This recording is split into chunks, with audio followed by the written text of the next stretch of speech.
اعوذ باللہ من الشیطان الرجیم بسم اللہ الرحمن الرحیم الا بذکر اللہ تطمئن القلوب صدق اللہ العظیم وصدق رسولہ النبی الکریم ان اللہ وملائکتہ یصلون علی النبی یا ایہا الذین آمنوا صلوا علیہ وسلموا تسلیما اللہم صل علی سیدنا ومولانا محمد معدن الجود والکرم وآلہ وصحبہ وبارک وسلم۔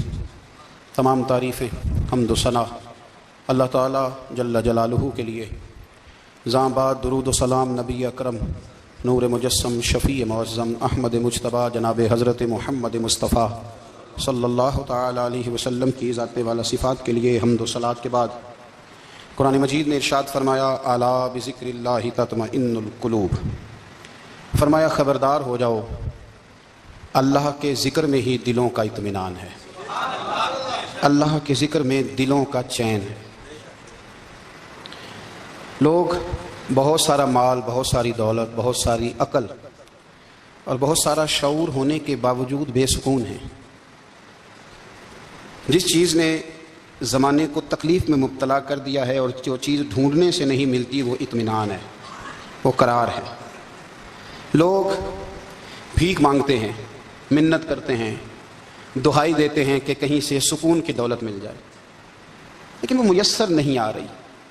بڑے بڑے لوگ ہیں اور میں عرض کر چکا ہوں کہ مالدار بھی ہیں اور عقل مند بھی ہیں، باشعور ہیں، پڑھے لکھے ہیں، پر قلبی سکون، راحت، اطمینان، چین انہیں میسر نہیں آ رہا۔ راتیں جاگ کر گزر جاتی ہیں، دن آزمائش میں بیت جاتا ہے۔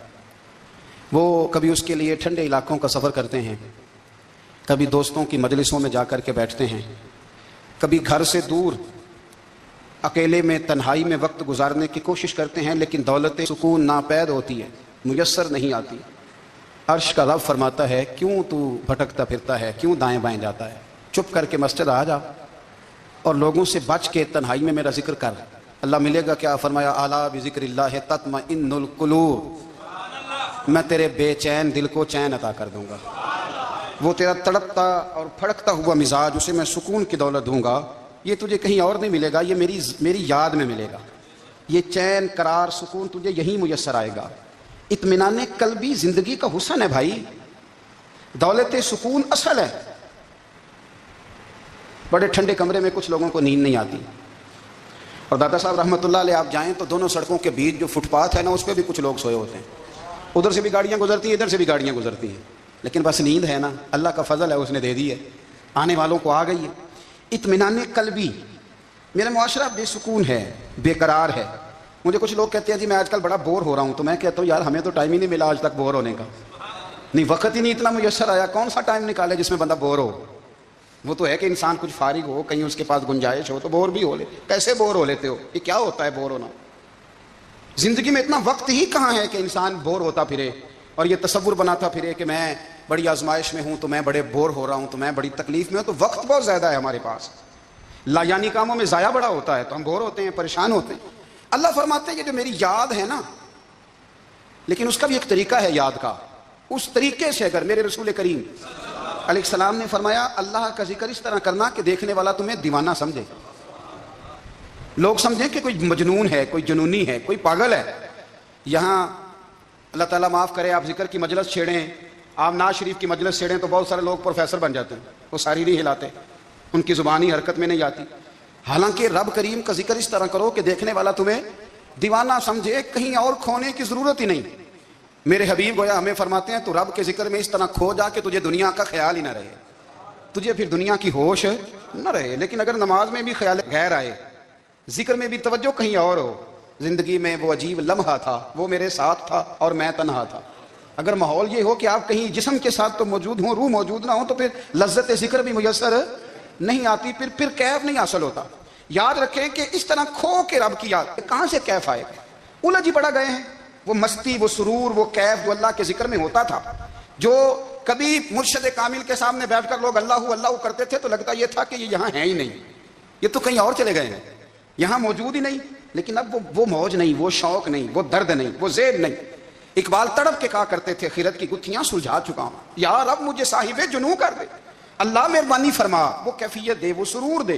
زندگی میں اگر اطمینان چاہتے ہو تو کبھی کبھی سب کچھ بھول کے نا تو مست ہو جایا کرو رب کی یاد میں۔ کبھی کبھی چھوڑ دیں دنیا، چھوڑیں یار موبائل، کسی وقت کریں اس کو بند، چھوڑیں اس بات کا خیال کہ فلانے نے سلوٹ کیا ہے کہ نہیں کی، چھوڑے۔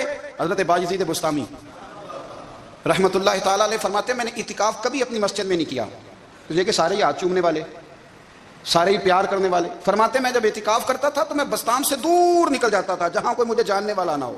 اٹھ بلیا چلو اتھے بسیے جتھے وس دے نہیں سارے ینے، نہ کوئی ساڈی ذات پچھانے تے نہ کوئی سانو منے، چلو ادھر چلیں۔ اٹھ بلیا چلو اتھے وسیے جتھے وس دے نہیں سارے ہی ینے، نہ کوئی ساڈی ذات پچھانے تے نہ کوئی سانو۔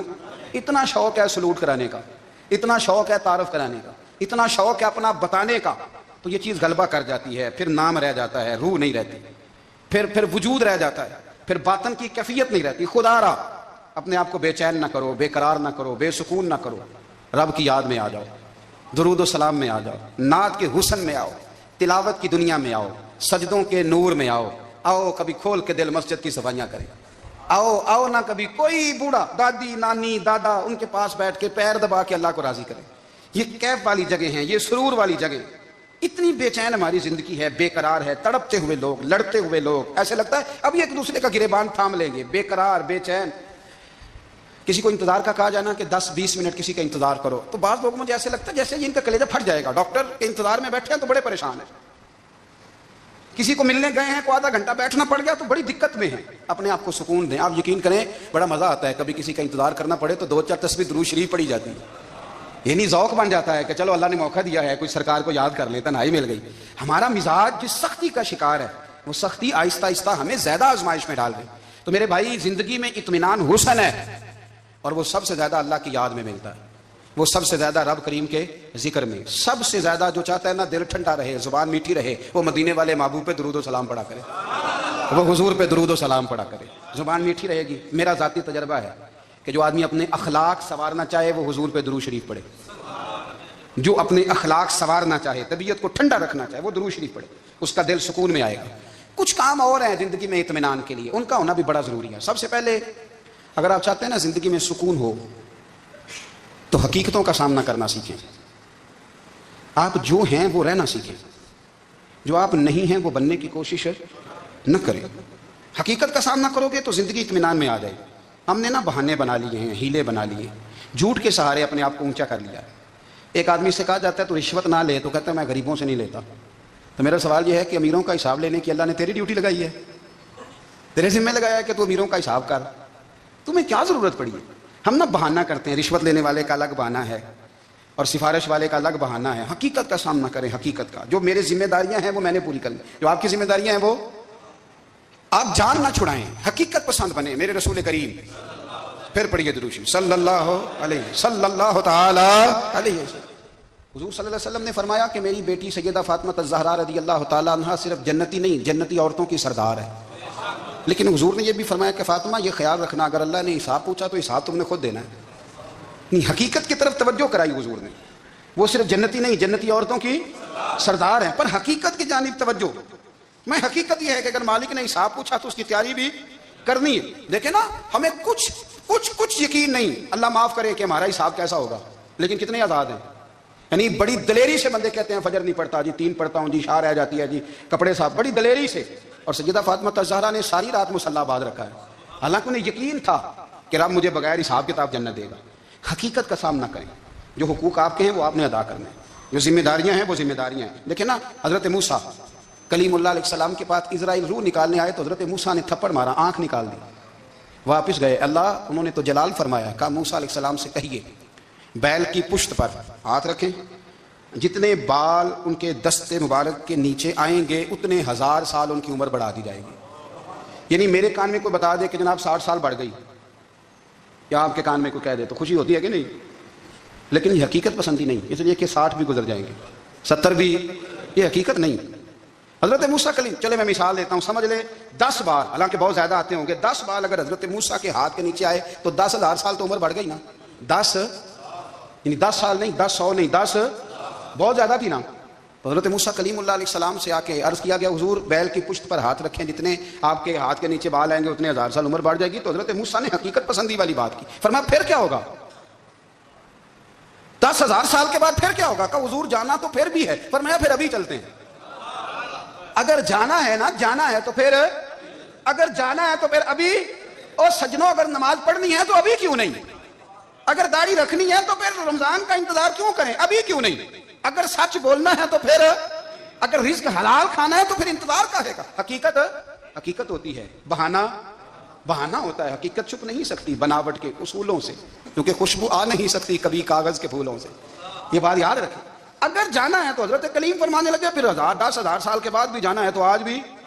ہمیں بے قراری زندگی میں اس لیے کہ ہم حقیقت پسند نہیں، ہم بہانوں میں، ہم ہواؤں میں جیتے ہیں، ہواؤں میں، خیالات میں زندگی گزارتے ہیں۔ بڑا ٹائم پڑا ہے، مثلاً کتنا میرے رسول کریم صلی اللہ تعالیٰ علیہ وآلہ وسلم نے ایک دن صحابہ سے فرمایا تمہیں حیا نہیں آتی؟ حضور کیا ہوا؟ فرمایا وہ والے مکان بناتے ہو جن میں تم رہ نہیں سکتے، وہ والا مال جمع کرتے ہو جو کھا نہیں سکتے، حیا نہیں آتی؟ عرض کی حضور حکم کریں۔ تو محبوب فرمانے لگے جوتے کا ایک تسمہ بند کرتا ہوں تو سوچتا ہوں دوسرا بند کرنے سے پہلے موت آ جائے گی، ایک سانس اندر جاتی ہے تو دوسرا آنے سے پہلے میں یاد کرتا ہوں کہ مجھے دنیا سے جانا ہے۔ تمہیں حیا نہیں آتی؟ وہ مکان بناتے ہو جن میں رہ ہی نہیں سکتے، وہ مال جمع کرتے ہو جو کھا۔ حقیقت پسند نہیں بھائی ہم۔ بہت سارے لوگ ہیں بڑی باتیں سناتے ہیں، بڑی، میں کہتا ہوں اصل میں نا زیادہ باتیں سنا کے نا بیچارہ اپنے آپ کو مطمئن کرنا چاہتا ہے۔ اصل بات یہ ہے کہ اندر سے نا ہلا ہوا ہے، کچھ بھی نہیں، بڑا زیادہ ہنستا ہے اور مجھے لگتا ہے کہ کوئی گہرا زخم چھپا رہا ہے۔ اس لیے ملمہ سازی، حقیقت پسند بنو، حقیقت پسند۔ یاد رکھنا من ترک صلاۃ متعمدا فقد کفر، میرے رسول نے حقیقت بیان کی، فرمایا جس نے ایک نماز بھی جان بوجھ کے چھوڑی اس نے رب کے رب ہونے کا انکار کیا، اس نے کفران نعمت کیا۔ یہ حقیقت ہے، کوئی کلیریفیکیشن نہیں، کوئی وضاحت نہیں۔ جو نماز نہیں پڑھتا جھوٹ بولتا ہے، غلط بیانی کرتا ہے۔ جو شخص رزق حرام کما کے کہتا ہے کہ اس کے بغیر گزارا نہیں چلتا، وہ جھوٹ بولتا ہے، اس لیے کہ رب فرماتا ہے جب تجھے پیدا کیا تو تیرا رزق میرے ذمہ ہے۔ اللہ فرماتا ہے کہ لا یکلف اللہ نفسا الا وسعها، میں کسی پر وہ بوجھ نہیں ڈالتا جو اٹھا نہ سکے۔ نماز فرض کیا اس کا مطلب ہے ہم پڑھنے کے قابل ہیں، اس نے ہمارے ذمہ داریاں لگائی ہیں تو مطلب یہ ہے کہ ہم ذمہ داریاں ادا کرنے کے قابل ہیں، ورنہ وہ کہتا ہے میں وہ بوجھ ڈالتا ہی نہیں جو تجھ سے اٹھایا نہ جائے۔ اگر چاہتے ہو کہ زندگی میں اطمینان ملے تو خدا را حقیقت پسندوں والی زندگی گزارو۔ یہ فضاؤں میں زندہ رہنا، ہواؤں میں، اللہ بڑا معاف کرنے والا ہے، اللہ بڑا کریم ہے، معاف کر دے گا، تو بھئی یہ بات صحابہ کو بھی پتا تھی، یہ اہل بیت کو بھی خبر تھی، تو وہ تو ایک ایک بات کا لحاظ کرتے تھے۔ یہ غوث اعظم کو بھی پتا تھی، یہ ان کے والد کو بھی پتا تھی، جنہوں نے کسی کا ایک سیب کھا لیا تھا وہ 12 سال اس کے گھر میں نوکری کرتے رہے، انہیں نہیں پتا تھا اللہ بڑا کریم ہے، معاف کر دے گا، ایک سیب ہی ہے نا۔ تو حقیقت پسندی آپ کو سکون دے گی۔ اور اگر آپ نے اپنے آپ کو غیر مطمئن کیا ہوا ہے، بات کچھ اور ہے، اور آپ نے اپنے آپ کو ڈال کسی اور طرف لیا ہے، تو پھر آپ کو سکون مل سکتا؟ سکون حقیقت پسندی میں، اصل میں سکون ہوتا ہے، اداکاری میں سکون نہیں ہوتا۔ تیسری بات سنیں، اگر آپ چاہتے ہیں زندگی میں مطمئن رہیں تو دنیا داروں سے امیدیں توڑ دیں، اللہ اور اس کے رسول سے امید وابستہ کریں، اولیاء اللہ سے امیدیں وابستہ کریں، صحابہ اور اہل بیت سے امیدیں، اللہ اور اللہ والوں سے امیدیں، دنیا داروں سے امیدیں۔ آپ کو پتہ ہے دنیا دار کی تباہی کب ہوتی ہے؟ جب انہیں خوشامدی مل جاتی ہے۔ چودھری کا بیڑا اس وقت غرق ہوتا ہے جب اسے چودھری کہنے والے زیادہ ہو جاتے ہیں۔ سیٹھ صاحب اور نواب صاحب بیچارے تباہ تب ہوتے ہیں بھولے پن میں، جب ان کے دائیں بائیں ریلا ہوتا ہے سیٹھ صاحب کہنے کا، لوگ انہیں کھانا چاہتے ہیں، پیار ان کا نہیں ہوتا، ان کی جیب کا ہوتا ہے، محبت ان سے نہیں ہوتی، ان کی کرسی سے ہوتی ہے، ضروریات کا پیار ہوتا ہے، تباہ کر دیا جاتا ہے۔ ہماری ساری توقعات دنیا داروں سے وابستہ ہو گئی ہیں، ناراض نہ ہونا۔ پیروں نے، مولویوں نے، درویشوں نے، انہوں نے بھی سیٹھ رکھے ہوئے جلسوں کی صدارت کرانے کے لیے، یعنی مذہبی جلسہ ہے، اس میں بہت زبردست پڑھے لکھے صاحب تقوی عالم کا خطاب ہے، اور کی صدارت وہ بندہ کر رہا ہے جس نے عشاء کی نماز بھی نہیں پڑھی، وہ بندہ صدارت کر رہا ہے، کیوں؟ اس لیے کہ اس نے لاکھ روپیہ دیا محفل میں۔ خدا را دنیا داروں سے امیدیں چھوڑ دیں ورنہ آپ کمزور پڑ جائیں گے، آپ کی امیدیں ٹوٹیں گی۔ کتنا کمزور ہے وہ شخص جو 2-4 ہزار کے لیے کسی بندے کی چاپلوسی کرتا ہے، اس کے پیچھے بھاگتا ہے، خوش آمدیں کرتا ہے، تھوڑے سے نوٹوں کے لیے، دکھ سکھ میں کام آئے گا اس کام کے لیے۔ میرے رسول کریم علیہ السلام نے فرمایا جس نے بندوں کو راضی کرتے کرتے رب کو ناراض کر دیا اس کی دنیا بھی گئی اور آخرت بھی گئی، اور فرمایا جس نے بندوں کی پرواہ نہیں کی اللہ کو راضی کیا، فرمایا اگر رب راضی ہو گیا تو لوگوں کے دلوں میں بھی محبت پیدا فرما دے گا۔ کیا ضرورت ہے خوشامد کرنا دنیا داروں کی، سیٹوں کی، نوابوں کی، چاپلو۔ اور میں آپ کو ایک بات بتاؤں، ہوتا پتہ کیا ہے؟ یہ جو حب جا اور حب با ہوتی ہے نا، اس سے پیٹ نہیں بھرتا. آپ کو اگر خوشامد کرنی ہے تو پھر آپ کو ساری زندگی کرنی ہے. پھر ان کو بھی پتہ ہوتا ہے کہ تعلق کس بنیاد پر ہے. اس میں کبھی بھی خلوص پیدا نہیں ہوتا. آپ بے چین رہتے ہیں، بے قرار رہتے ہیں، آپ کو تکلیف رہتی ہے ہمیشہ. کبھی بھی دنیا داروں سے امیدیں وابستہ نہ کریں. ایک بات سنیں بڑی شاندار، امام غزالی نے لکھی ہے. امام غزالی فرماتے ہیں کہ ہارون رشید نا حج کر کے واپس آیا بغداد میں، تو کونے میں حضرت بہلول دانا بیٹھے تھے. رش بہت تھا، مجمع بڑا تھا. حضرت بہلول دانا بھی سڑک کے کنارے بیٹھے تھے. تو سپاہی کہنے لگے یہاں سے اٹھ جاؤ. فرمانے لگے ہارون رشید کی زمین نہیں، زمین میرے رب کی ہے، میں کیوں اٹھوں. وہ قریب سے گزرا تو سلام لی.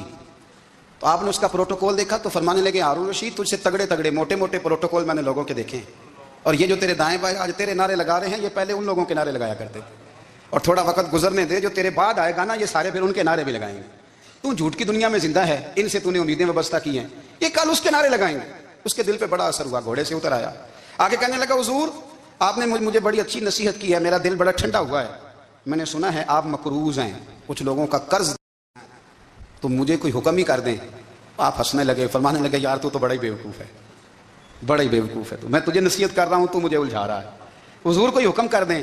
کیا خوبصورت انداز ہے رب کریم کے بندوں کا. حضرت بہلول دانا فرمانے لگے تیرا رب کون ہے؟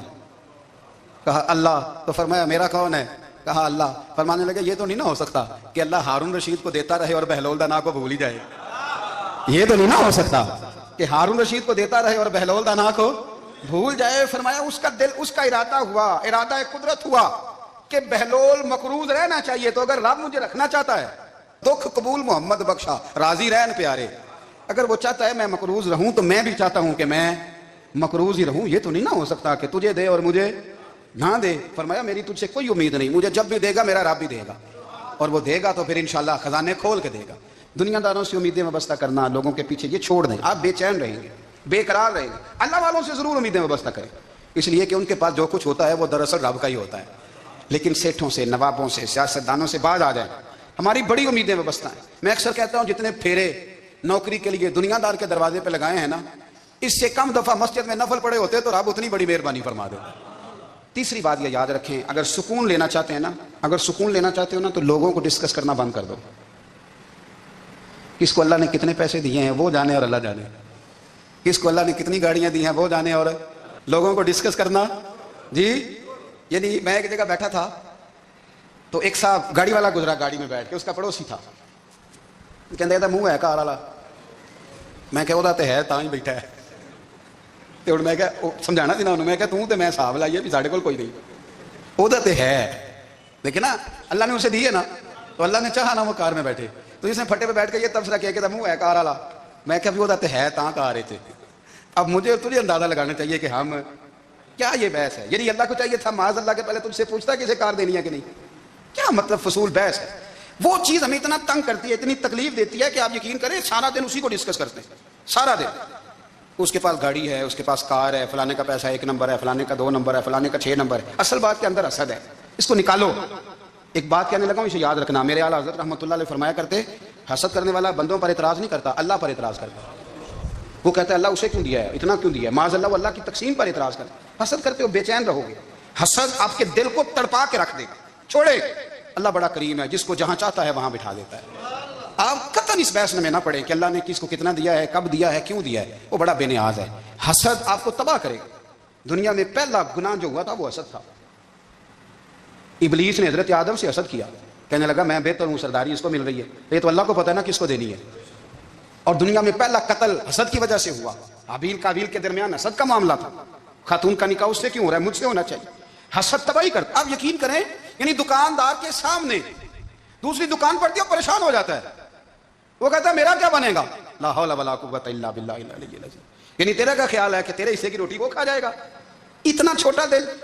یعنی تیرا موقع یہ ہے کہ تیرے حصے کا نصیب اس تک چلا جائے گا. یہ تیری خواہش ہے ایک دوسرے کی کمزوریاں بیان کرنا. اس کا تو مال ہی ناقص ہے جی، اس کے تو پاس ہی کچھ نہیں. یہ تو کمزور لوگوں کا طریقہ ہے. میرے رسول کریم علیہ الصلوۃ والسلام گزر رہے تھے. پت جھڑ کا موسم تھا، خزاں کا موسم تھا، درختوں کے پتے جھڑ رہے تھے. صحابہ کو ساتھ لے کے حضور گزرے اور ایک درخت کی ٹہنی کو پکڑ کے حضور نے ہلایا. صحابہ فرماتے ہیں کہ چھم چھم اس کے پتے گرے، زمین پر ڈھیر لگ گیا. حضور نے فرمایا دیکھا تم نے کیا ہوا؟ حضور ہاں. فرمایا کتنی تیزی سے پتے جھڑے ہیں، صرف تنا رہ گیا ہے اور خالی ٹہنیاں رہ گئی ہیں، کوئی حسن بچا ہے؟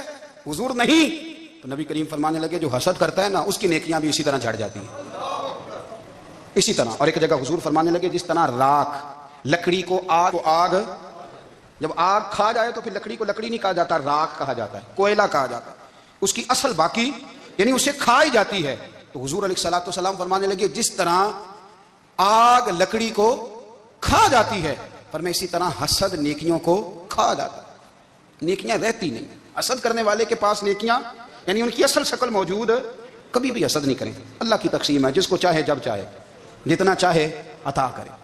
اور چوتھی بات میرے بھائی، کبھی بھی بغض نہ پیدا کریں۔ بغض والے لوگ بے سکون رہتے ہیں۔ بہت ساری کمزوریاں ہمارے اندر ہوتی ہیں نا، پھر اللہ ہماری روزی تو نہیں نہ بند فرماتا، یہ تو نہیں کہتا کہ زمین سے نکل جاؤ۔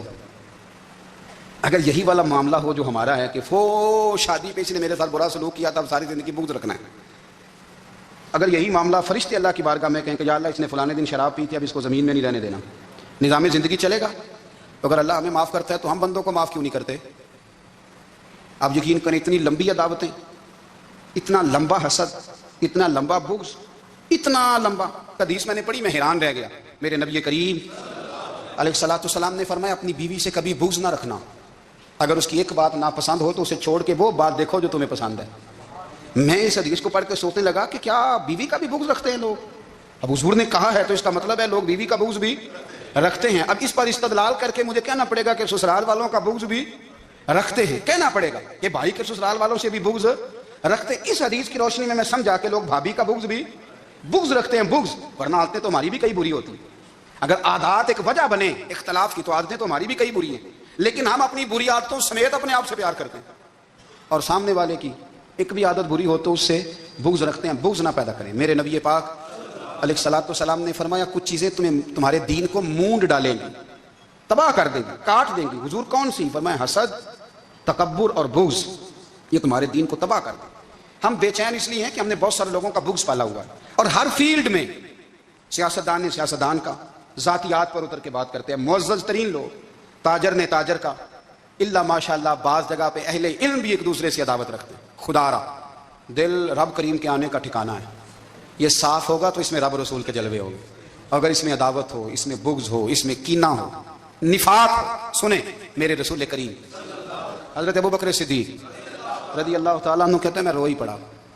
مکہ فتح ہوا نا تو اکرمہ بن ابو جہل نے پیغام بھیجا کہ میں نا کلمہ پڑھنے کے لیے آ رہا ہوں۔ بات لمبی ہے، میں موضوع پہ رہنا چاہتا ہوں۔ کہتے ہیں جب وہ آنے لگا نا تو نبی پاک نے ہم سب کو بلایا، ہم حاضر خدمت ہوئے تو حضور فرمانے لگے کہ اس کے باپ نے نا بڑا ظلم کیا ہے ہمارے ساتھ، ابو جہل نے بڑا ستایا ہے، بڑی تکلیف دی ہے، آپ مجھے بتلائیں کہ وہ ایک دفعہ کسی شادی پہ بحث ہوتی ہے بیوی کے بھائی کے ساتھ، پھر ساری زندگی اس بیچارے کو معافی، وہ 10 دفعہ گھر آتا ہے، معافی مانگنے پر سوال ہی نہیں پیدا ہوتا، میں مجھے ہی کہہ دیا،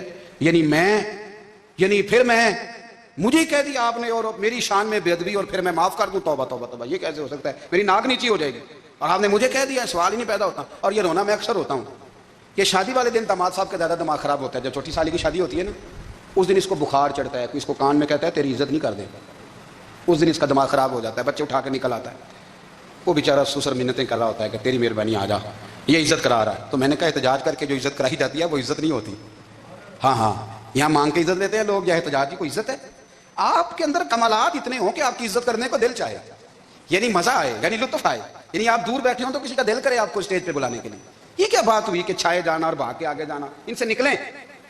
اکرمہ بن ابو جہل کلمہ پڑھنے کے ارادے سے آ رہے ہیں، حضور علیہ السلام نے صحابہ کو بلایا، کتنی زیادہ عداوت رکھی جا سکتی تھی معاذ اللہ؟ کب سے وہ چلا تھا ظلم کرنے، اور اس کے بعد اس کا بیٹا شروع ہو گیا، کتنی باتیں تھیں جو ناقابل معافی تھیں، پر کریم رسول نے ہمیں بتلایا ہے کہ سکون والی زندگی کہتے کس کو ہے۔ جب سب لوگ جمع ہو گئے تو حضور نے فرمایا بھائی وہ کلمہ پڑھنے آ رہا ہے، اس کے باپ نے ظلم بڑے کیے ہیں، پر میری نصیحت یہ ہے کہ اس کے سامنے اس کے باپ کو برا نہ کہے، خبردار کوئی اس کے سامنے کوئی بات نہ کرے، اب وہ کلمہ پڑھنے آ رہا ہے، مطیع ہو کے آ رہا ہے، بان کے آ رہا ہے۔ کہتے ہیں اللہ کے رسول نے نا کافی دیر تک خطبہ دیا، بریفنگ دی، بات سمجھائی، جناب صدیق اکبر کہتے ہیں میں رو پڑا۔ ایک صحابی مجھے کہنے لگے تمہیں کیا ہوا؟ تو میں نے کہا میں مصطفیٰ کی رحمت پہ رو رہا ہوں، دیکھو کن کے لیے حضور گراؤنڈ بنا رہے ہیں، اے دیکھو کن کے لیے حضور تیاری کر رہے ہیں، جنہوں نے ساری زندگی دشمنی کی۔ خدا را یہ اندر سے عداوتیں نکال پھینکو، او بھائی اتنا تو لمبا ٹائم ہی کوئی نہیں، اتنا تو وقت ہی کوئی نہیں، اس کو صاف رکھو، بندہ کوئی کر بھی گیا تو کوئی حرج نہیں، چنگی مندی سجنا کھولو 100 واری ہو جاندی، یار یاراں دا گلا نہیں کر دے۔